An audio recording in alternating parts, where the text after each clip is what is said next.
بسم اللہ الرحمن الرحیم الحمد للہ رب العالمین والصلاة والسلام علی سید المرسلین سیدنا و مولانا محمد صلی اللہ علیہ وسلم صلاۃ و سلاما دائمین متلازمین الی یوم الدین صدق اللہ العظیم۔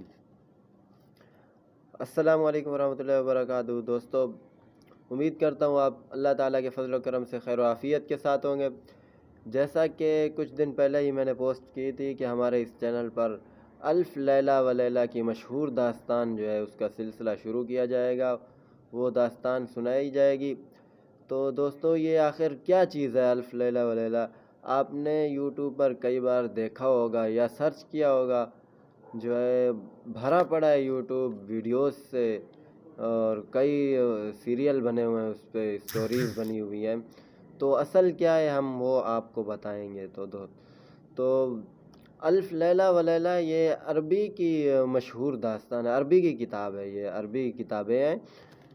تو یہ عرب ادباء نے اس کو تحریر کیا ہے۔ بعد ازاں اس میں ایرانی، مصری اور ترک کے قصہ گو نے اضافے بھی کیے ہیں۔ تو ابھی اس کا اردو میں ترجمہ بھی آ رہا ہے پاکستان کے اندر۔ اردو میں جو ترجمہ آ رہا ہے وہ تقریباً 7 جلدوں میں ہے۔ اس الف لیلہ و لیلہ جو ہے، اس کا مطلب جو ہے، یہ اس کو آپ الف لیلہ نہیں پڑھنا ہے، یہ الف لیلہ ہے۔ الف کا مطلب ہے 10 سینکڑے، یعنی 1000۔ لیلہ کا معنی ہے رات۔ الف لیلہ 1000 رات، و لیلہ اور ایک رات، یعنی الف لیلہ و لیلہ کا پورا معنی اگر لیا جائے تو 1001 رات بنتی ہے۔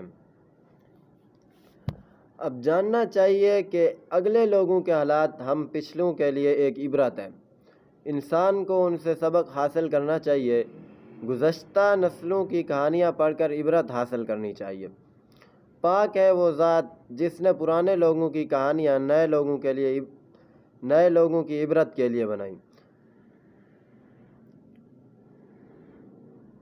تو دوستو، 8ویں صدی عیسوی کی یہ مشہور داستان ہے۔ تو اس میں ایک بادشاہ ہوتا ہے، بادشاہ وہ جو ہے اپنی ملکہ کی بے وفائی سے دل برداشتہ ہو کر عورت ذات سے بدظن ہو جاتا ہے۔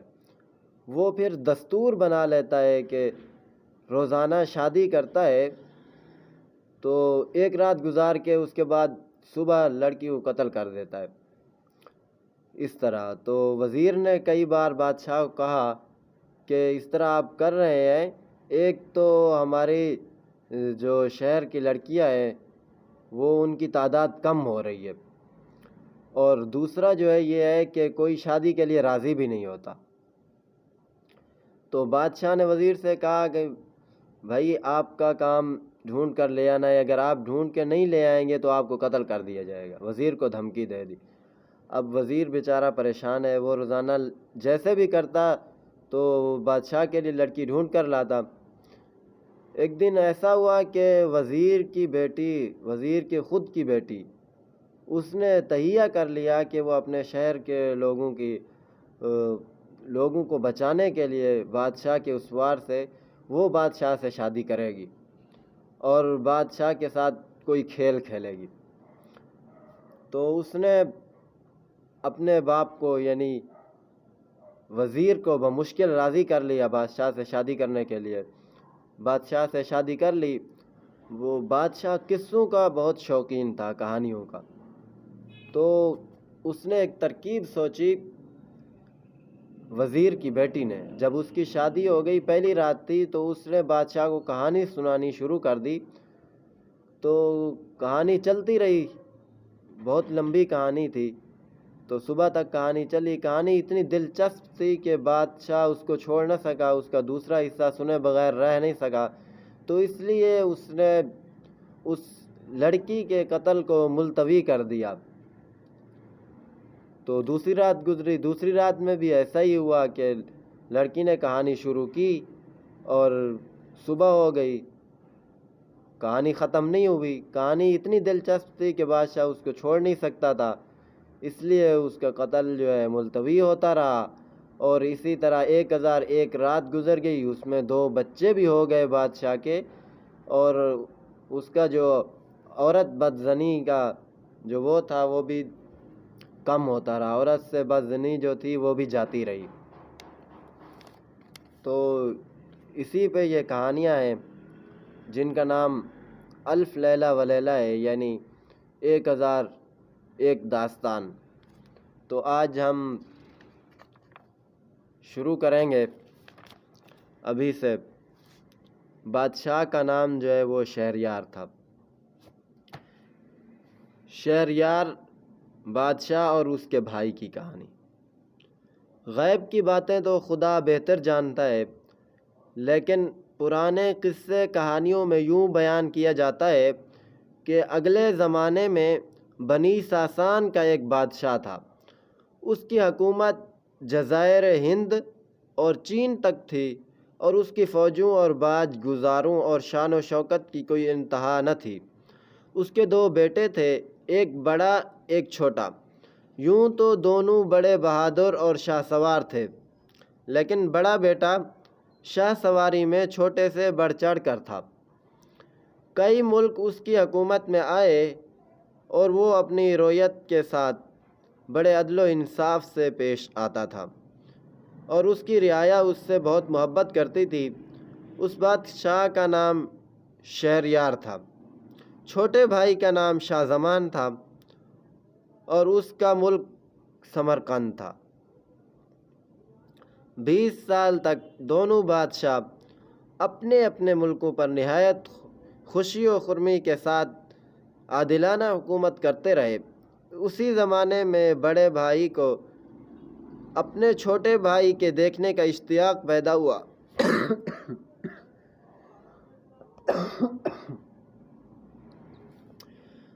معذرت دوستو، طبیعت تھوڑی ناساز ہے، تو کافی دن ہو گئے تھے میں نے پوسٹ کی تھی کہ شروع کریں گے، لیکن طبیعت خراب ہونے کی وجہ سے شروع نہ کر سکا۔ پھر بھی میں نے کہا چلو ابھی کچھ بہتر ہے طبیعت، اس لیے میں نے شروع کر دیا تاکہ ساتھی جو ہے برا محسوس نہ کریں۔ تو اسی زمانے میں بڑے بھائی کو اپنے چھوٹے بھائی کے دیکھنے کا اشتیاق پیدا ہوا۔ اس نے اپنے وزیر کو حکم دیا کہ وہ جائے اور اس کے چھوٹے بھائی کو اپنے ساتھ لے آئے۔ وزیر نے اس کے حکم کی تعمیل کی اور روانہ ہو گیا، اور صحیح و سلامت پہنچ گیا، اور چھوٹے بھائی کے پاس باریاب ہو کر اسے بادشاہ کا سلام پہنچایا اور عرض کی کہ آپ کے بھائی کا آپ سے ملنے کو دل چاہتا ہے، اور انہوں نے درخواست کی ہے کہ آپ ان سے ملنے کے لیے تشریف لے چلیں۔ بادشاہ نے اسے بصر و چشم منظور کیا اور سفر کی تیاری کرنے لگا، اور خیمے اور اونٹ اور خچر اور خدمت گار اور مددگار سفر کے لیے تیار ہو گئے۔ اس نے اپنے وزیر کو اپنا قائم مقام بنایا اور اپنے بھائی سے ملنے کے لیے نکل کھڑا ہوا۔ آدھی رات کے وقت اسے یاد آیا کہ وہ ایک چیز محل میں بھول آیا ہے، اور پلٹ پڑا۔ جب وہ اپنے محل میں داخل ہوا تو کیا دیکھتا ہے کہ اس کے بچھونے میں اس کی بیوی ایک حبشی غلام کو لیے پڑی ہے۔ یہ دیکھتے ہی اس کی آنکھوں کے آگے اندھیرا چھا گیا، اور وہ اپنے دل میں کہنے لگا کہ ابھی تو میں شہر سے نکلا بھی نہیں اور یہاں ایسا واقعہ پیش آیا۔ اگر میں اپنے بھائی کے ساتھ ایک مدت تک رہا، خدا جانے یہ حرام زادی کیا کچھ نہ کر گزرے۔ یہ کہہ کر اس نے اپنی تلوار کھینچی اور دونوں کو اسی بچھونے پر قتل کر ڈالا، اور فوراً وہاں سے چل دیا اور کوچ کا حکم دے دیا۔ الغرض وہ اپنے بھائی کے دارالسلطنت پہنچ گیا، اور شہر میں داخل ہونے سے پہلے اس نے اپنے آنے کی خبر بھائی کو بھیجی۔ بھائی اس کے خیر مقدم کے لیے آیا اور اس سے ملا اور صحب سلامت کی، اور بہت خوش ہوا اور سارے شہر میں چراغاں کرایا۔ اب دونوں بیٹھ کر خوشی خوشی ایک دوسرے سے بات چیت کرنے لگے۔ اس وقت شاہ زمان بادشاہ کو اپنی بیوی کا واقعہ یاد آیا اور وہ دل ہی دل میں کڑھنے اور بے چین ہونے لگا، اور اس کا چہرہ فق ہو گیا اور جسم مزمحل۔ جب بھائی نے اس کی یہ حالت دیکھی تو اس کو خیال ہوا کہ ہو نہ ہو میرے بھائی کو اپنے ملک کے چھوٹنے کا قلق ہے، اس لیے اس کے متعلق پھر اور باتیں نہ کیں۔ کچھ دنوں کے بعد اس نے اپنے بھائی سے کہا کہ بھائی، میں دیکھتا ہوں کہ تم روز بروز کمزور ہوتے چلے جاتے ہو اور تمہارے چہرے کا رنگ اڑتا جاتا ہے۔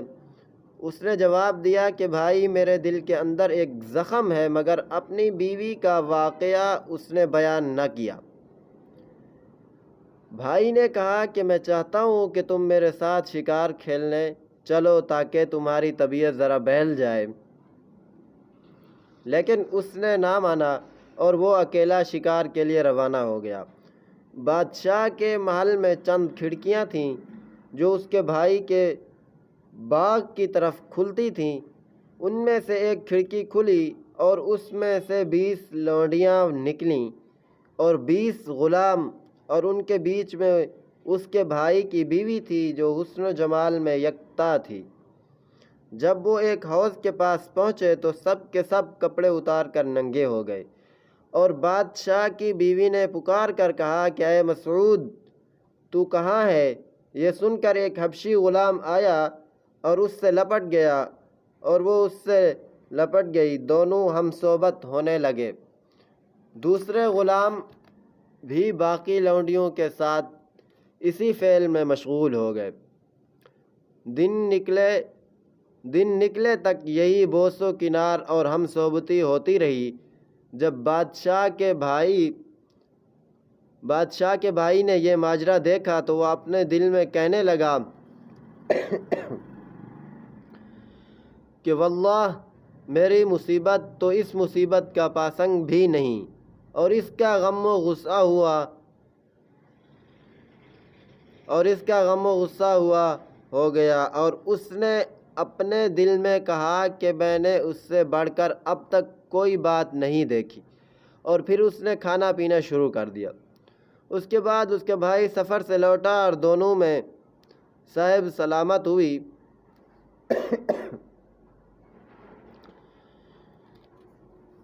شہریار بادشاہ نے دیکھا کہ اس کے بھائی شاہ زمان بادشاہ کا چہرہ بحال نظر آتا ہے اور سرخ و سفید ہو گیا ہے، اور یا تو پہلے کچھ کھاتا پیتا نہ تھا اور یا اب وہ بدستور کھانے پینے لگا ہے۔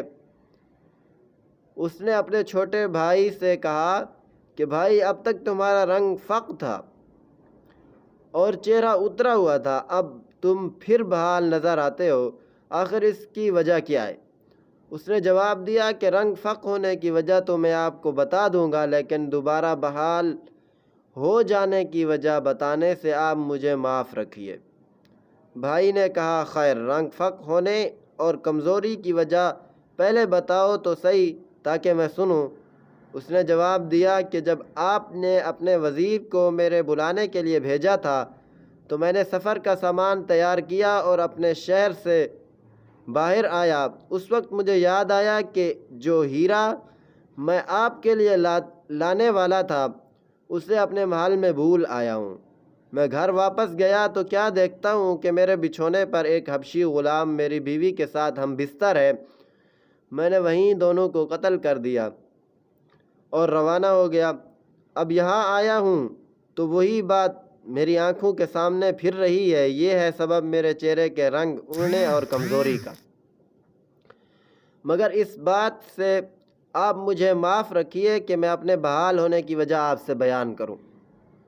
جب اس کے بھائی نے اس کی باتیں سنی تو کہا کہ میں تمہیں خدا کی قسم دے کر کہتا ہوں کہ دوبارہ بحال ہونے کی وجہ بھی بتاؤ۔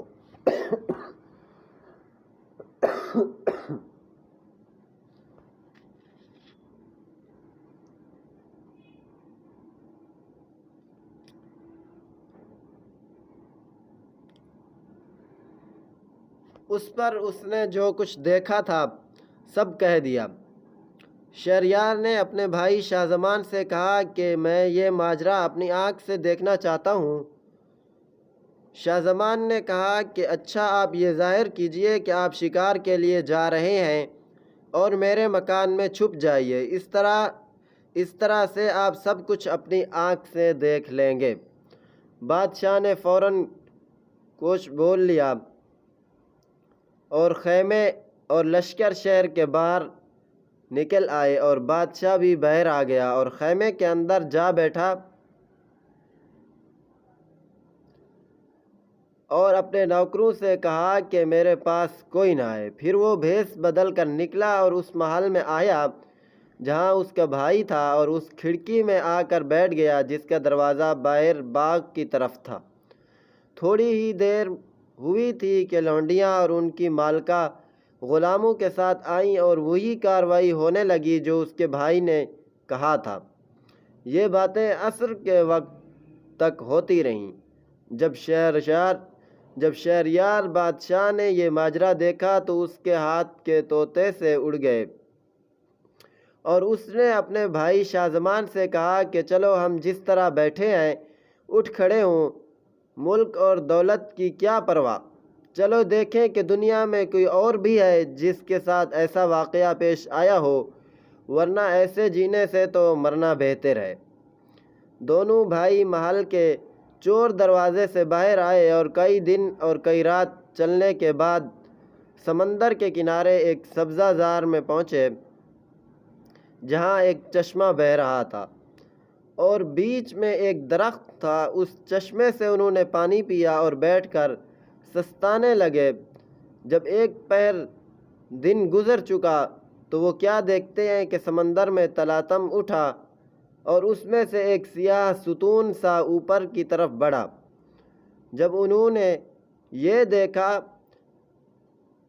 تو دونوں بھائی ڈر کے مارے درخت کے اوپر چڑھ گئے جو بہت اونچا تھا اور دیکھنے لگے کہ اب کیا ہوتا ہے۔ وہ دیکھتے ہیں کہ ایک لمبا چوڑا بڑی اور چپٹی کھوپڑی والا دیو سر پر ایک صندوق لیے خشکی میں آ نکلا اور اسی درخت کے پاس آ پہنچا جس پر یہ دونوں بیٹھے ہوئے تھے۔ وہاں بیٹھ کر اس نے صندوق کھولا اور اس میں سے ایک بڑا پیالہ نکالا۔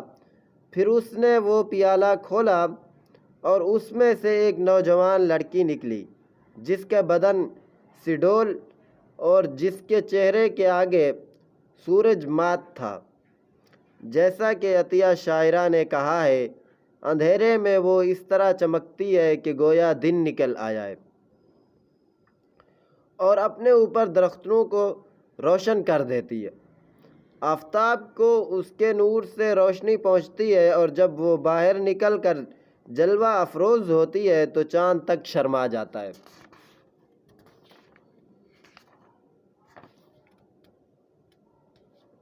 جب وہ پردہ اٹھا کر سامنے آتی ہے تو ساری خدائی اس کے سامنے سر کے بل گر پڑتی ہے۔ جب اس کے حسن کے سبزہ زار پر اس کے ناز و ادا کی بجلیاں کونتی ہیں تو لوگوں کی آنکھوں سے آنسو برسنے لگتے ہیں۔ دیو نے اس لڑکی کی طرف دیکھ کر کہا کہ اے شریف زادیوں کے سرتاج، جس کو میں نکاح کی رات اٹھا لایا ہوں، اب میں چاہتا ہوں کہ ذرا سو لوں۔ یہ کہہ کر وہ لڑکی کے زانوں پر سر رکھ کر سو گیا۔ لڑکی نے سر اوپر اٹھایا تو ان دونوں بادشاہوں کو درخت کے اوپر بیٹھا دیکھا۔ یہ دیکھ کر اس نے دیو کے سر کو اپنے زانوں پر سے اٹھا کر زمین پر رکھ دیا اور خود درخت کے نیچے آ کر کھڑی ہو گئی اور اشارے سے کہنے لگی کہ اتر آؤ اور دیو سے نہ ڈرو۔ انہوں نے جواب دیا کہ خدا کے واسطے ہمیں بدکاری سے معاف رکھو۔ لڑکی نے کہا کہ اگر تم نہ اترو گے تو میں دیو کو جگا کر تمہارے پیچھے لگا دوں گی اور وہ بری طرح سے تمہیں موت کی گھاٹ اتارے گا۔ ڈر کے مارے وہ دونوں اتر کر اس کے پاس آ گئے۔ وہ قریب آئی اور کہا کہ آؤ میرے اوپر آؤ ورنہ میں ابھی دیو کو جگاتی ہوں۔ دیو کے ڈر سے شہریار نے اپنے بھائی شاہ زمان سے کہا کہ بھائی اس کا کہنا مان لو۔ اس نے جواب دیا کہ نہیں، پہلے آپ شروع کیجئے۔ وہ یہی بات کر رہے تھے کہ پہلے کون اس سے صحبت کرے کہ لڑکی نے کہا کہ میں دیکھتی ہوں کہ تم دونوں نخرے کر رہے ہو، اور اگر تم نے فوراً وہ فعل شروع نہ کیا تو میں ابھی دیو کو جگا دوں گی۔ دیو کے ڈر کے مارے دونوں نے اس کے ساتھ صحبت کی۔ جب دونوں فارغ ہو چکے تو اس نے اپنی جیب سے ایک تھیلی نکالی جس میں ایک ہار کی شکل میں 570 انگوٹھیاں پروئی ہوئی تھیں۔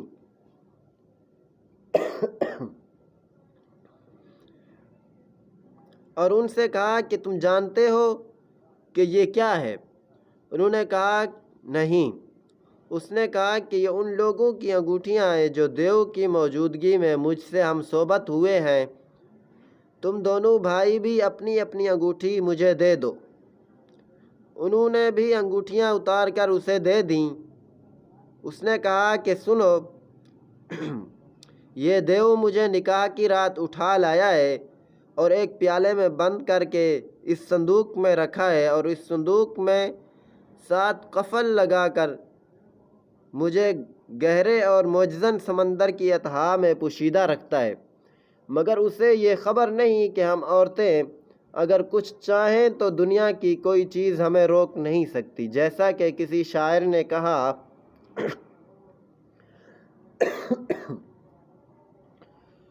عورتوں کی طرف سے مطمئن ہو کر نہ بیٹھو اور ان کے وعدوں پر بھروسہ مت کرو۔ ان کی خوشی اور ناخوشی ان کی فرجوں کے ساتھ وابستہ ہے۔ وہ جھوٹی محبت کا اظہار کرتی ہیں اور بے وفائی ان کا پیشہ ہے۔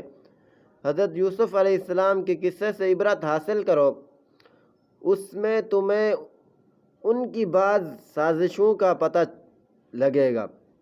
کیا تمہیں باوا آدم کا حال معلوم نہیں کہ وہ انہی کی وجہ سے نکالے گئے؟ اس لڑکی کی یہ باتیں سن کر دونوں بادشاہ ششدر رہ گئے۔ ششدر کا معنی ہے حیران زدہ ہو گئے۔ دونوں بادشاہ ششدر رہ گئے اور ایک نے دوسرے سے کہا کہ دیکھو یہ تو دیو ہے، لیکن جو ماجرا اس کے ساتھ ہوا وہ ہم میں سے کسی کے ساتھ بھی نہ ہوا۔ ایسی بات تو اب تک دنیا میں کسی کے ساتھ بھی پیش نہ آئی ہوگی۔ وہ فوراً الٹے پاؤں پھرے اور شہریار بادشاہ کے دارالسلطنت میں پہنچے۔ شہریار اپنے محل میں داخل ہوا اور اپنی بیوی اور ان سب لونڈیوں اور غلاموں کی گردن مار دی۔ اس کے بعد اس کا یہ دستور رہا کہ وہ ہر رات ایک باکرہ سے ہم صحبت ہوتا اور پھر اس کو قتل کر ڈالتا تھا۔ یہ ماجرا 3 سال تک جاری رہا، یہاں تک کہ لوگ اپنی اپنی بیٹیاں لے کر بھاگ گئے اور اس شہر میں کوئی نوجوان لڑکی باقی نہ رہی جو ہم صحبتی کے قابل ہو۔ بادشاہ نے اپنے وزیر کو حکم دیا کہ وہ بدستور ہر روز ایک لڑکی لائے۔ وزیر گیا اور بہت جستجو کی لیکن اسے کوئی لڑکی نہ ملی۔ آخرکار وہ مغموم ہو کر گھر آیا اور دل ہی دل میں بادشاہ کی طرف سے بہت خائف تھا۔ اس وزیر کی 2 لڑکیاں تھیں، بڑی کا نام شہرزاد تھا اور چھوٹی کا نام دنیا زاد۔ بڑی نے تاریخ اور پرانے بادشاہوں کے حالات اور گزشتہ قوموں کے واقعات کے متعلق بہت سی کتابیں پڑھی تھیں۔ کہا جاتا ہے کہ اس کے کتب خانے میں گزشتہ قوموں اور پرانے بادشاہوں اور شاعروں کے متعلق 1000 کتابیں موجود تھیں۔ اپنے باپ کی یہ حالت دیکھ کر اس نے کہا کہ آپ کیوں اس قدر پریشان نظر آتے ہیں اور کس چیز نے آپ کو غمگین کر دیا ہے؟ اس کے متعلق کسی شاعر کا قول ہے، جو شخص غمگین